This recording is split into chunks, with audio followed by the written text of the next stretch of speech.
پاک پڑھیں تو 2-3 منٹ پہلے پڑھیں تاکہ یہ اذان کا حصہ نہ بن جائے، کیونکہ ہر ایک اذان کے مکمل مسائل نہیں جانتا۔ بہت سے سننے والے یہ سمجھیں گے کہ شاید درود و سلام بھی اذان کا ایک حصہ ہے، اور یہ بات مناسب نہیں ہے کہ اذان میں ہم ایسی زیادتی نہیں کر سکتے۔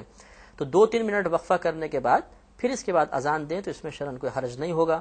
اور دوسرا، اذان سے پہلے درود پاک کو فرض یا واجب بھی نہ سمجھا جائے، یہ ایک مستحب کام ہے، کریں گے تو افضل ہے اور نہیں کریں گے تو گناہ گار بھی نہیں ہوں گے۔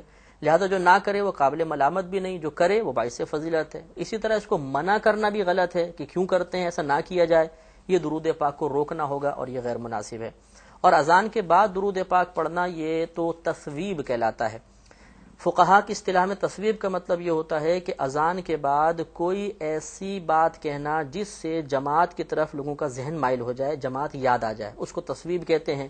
تو اگر اذان کے بعد درود پڑھا تو چونکہ اذان کے بعد یہ جماعت کی یاد دلوائے گا، جہاں معروف ہو جاتے ہیں کہ اذان کے بعد درود پڑھتے ہیں تو لوگوں کا ذہن متوجہ ہو جاتا ہے، تو اب یہ تصویب کی صورت ہے، اس میں تو شرعاً کوئی قباحت، یعنی اس کا مطلب یہ ہوا کہ اگر اذان سے پہلے درود پڑھا جائے تو اس میں شرعاً کسی قسم کی کوئی ممانعت نہیں۔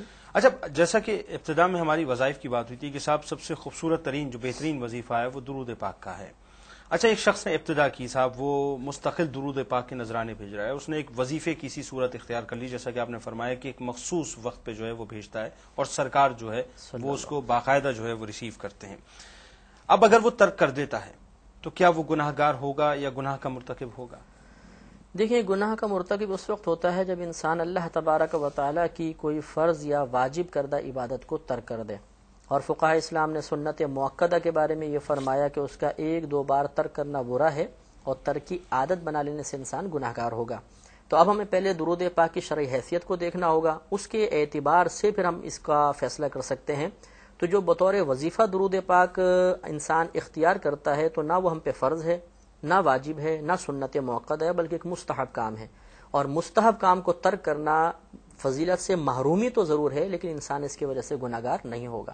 تو بہتر یہ کہ اس کو جاری رکھا جائے، لیکن بالفرض اگر عذر کے ساتھ یا بلا عذر کسی نے ترک کیا تو اچھا نہیں کیا، لیکن بہرحال گناہ گار نہیں کہلائے گا۔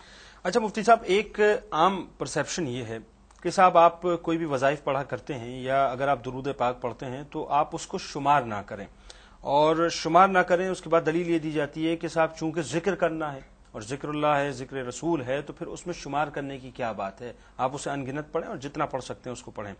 تو یہ جو دلیل دی جاتی ہے، کیا یہ دلیل درست ہے یا اس کے بارے میں ہمیں تھوڑا سا سوچنا چاہیے؟ نہیں، یہ دلیل درست نہیں ہے۔ بکثرت پڑھنا بہت اچھا ہے، لیکن شمار کر کے پڑھنے میں شرعاً قباحت نہیں ہے۔ دیکھیں، اللہ تبارک و تعالیٰ نے رمضان کے روزے شمار کر کے فرض فرمائے، 30 یا 29 ہوتے ہیں۔ نماز کے رکعتوں کو دیکھ لیجئے، شمار کر کے ہے۔ اسی طرح نبی کریم صلی اللہ علیہ وسلم کی 12 احادیث کریمہ ایسی ہیں جن میں سرکار نے وظائف کی تعداد بیان کر دی ہے۔ 100 مرتبہ درود پاک پڑھا تو شفاعت ہوگی، 1000 دفعہ پڑھا تو جنت کی زیارت ہو جائے گی، اور 500 مرتبہ پڑھا تو تنگ دستی دور ہو جائے گی۔ یہ حدیثیں تو میں نے بھی عرض کی ہیں۔ اب یہاں خود نبی کریم صلی اللہ علیہ وسلم ایک شمار، ایک تعداد، ایک کوانٹٹی بیان فرما رہے ہیں، تو اب معاذ اللہ اس کو غلط کہنے کا مطلب یہ ہوگا کہ نبی کریم صلی اللہ علیہ وسلم کے ایک فعل پر اعتراض کرنا، اور یہ بات مناسب نہیں ہے۔ ہاں، اگر یوں کوئی ذہن بنائے کہ بھئی ٹھیک ہے آپ گن کر کرتے ہیں بھی اچھا ہے، لیکن اگر اور زیادہ پڑھیں اور بے شمار پڑھیں تو بہت ہی اچھا ہے، تو اس میں کوئی شرعاً قباحت نہیں، لیکن شمار کر کے پڑھنے والے کو ملامت کرنا یا اس کے فعل کو غلط قرار دینا یہ ضرور غلط ہے۔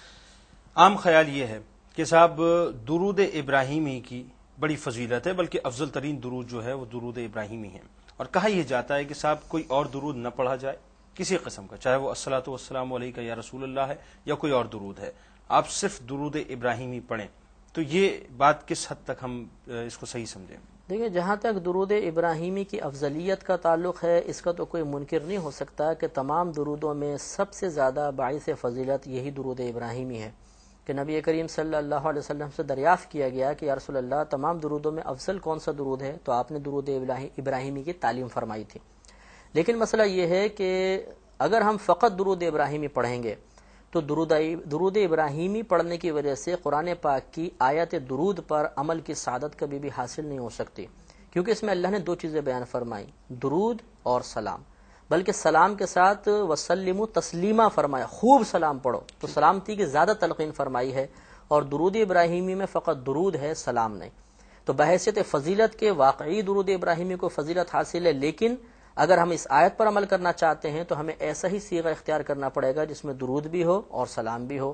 تو صلی اللہ علیہ وسلم ہو یا الصلاۃ والسلام علیک یا رسول اللہ، ان دونوں میں درود بھی ہیں اور سلام بھی ہیں، تو ان کے پڑھنے میں حرج نہیں ہے. اچھا مفتی صاحب، ایک سوال اور بڑا عام ہے، وہ یہ ہے کہ صاحب لوگ کہتے ہیں کہ وہی درود پڑھنا چاہیے جو احادیث کریمہ سے ثابت ہیں، اور نئے درود یا نئے صیغے جو بھی ہیں وہ نہیں پڑھنا چاہیے، بلکہ وہ پڑھنا درست نہیں ہے. تو یہ بات کس حد تک صحیح ہے کہ وہ جو احادیث کریمہ سے ثابت ہیں صرف وہی پڑھے جائیں یا اس کے علاوہ درود نہ پڑھے جائیں؟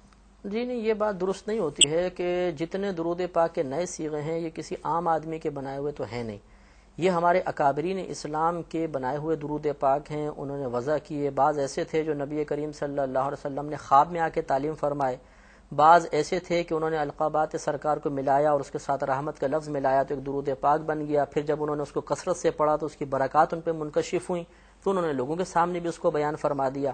اور اللہ تبارک و تعالی نے ہمیں ایسے ہی لوگوں کے عمل پر عمل پیرا ہونے کا حکم فرمایا ہے. اللہ تعالیٰ فرماتا ہے اہدنا الصراط المستقیم صراط الذین انعمت علیہم، اے اللہ تو ہمیں سیدھا راستہ چلا، ان لوگوں کا راستہ جن پر تو نے اپنا انعام فرمایا. لہذا یہ جتنے اکابرین اسلام سے صیغے منقول ہیں ان سب کی بزرگی مسلم رہی ہے، کوئی اس کا انکار نہیں کرتا ہے. لہذا ان سے جو عمل منقول ہو کر آئے گا وہ خاص اس آیت کے تحت ہوگا کہ اس عمل کو اختیار کرنا دراصل اللہ کے انعام یافتہ بندوں کے عمل کو اختیار کرنا ہے، اور اس میں شرعاً کوئی حرج نہیں ہونا چاہیے. درود تاج مفتی صاحب بہت خوبصورت درود ہے، اور سرکار کی اس میں بہت سی صفات اور توصیف جو ہے بیان کی گئی ہیں، لیکن بہرحال سرکار کی صفات اور توصیف کا احاطہ کہاں ہو سکتا ہے. لیکن بالخصوص اس میں کچھ باتیں جو ہیں جس پہ بڑا اعتراض کیا جاتا ہے کہ دافع البلاء والوباء والقحط والمرض والالم، اور ایک جگہ پہ صاحب الجود والکرم، اس کے حوالے سے خاصی جو ہے وہ نکتہ چینی کی جاتی ہے. آپ کیا سمجھتے ہیں کہ درود تاج جو ہے اس کی اہمیت کیا ہے؟ مطلب جیسے باقی درود پاک باعث فضیلت ہیں اور قرب خداوندی اور بارگاہ رسالت میں نزدیکی کا سبب بنتے ہیں، ایسی درود تاج کو بھی فضیلت حاصل ہے.